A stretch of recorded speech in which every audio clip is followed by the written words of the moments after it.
Guys, আপনারা দেখছেন photos channel. আপনারা কেমন আছেন?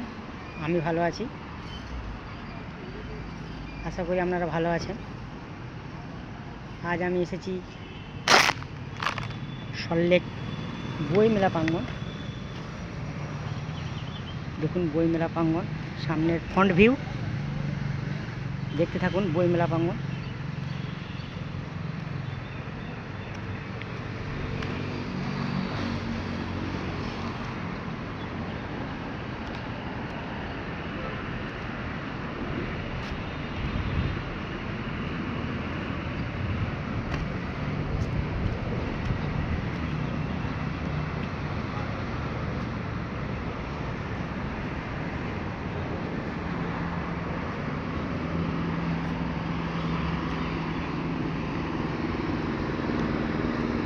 টাটা বাই বাই, আবার দেখা হবে।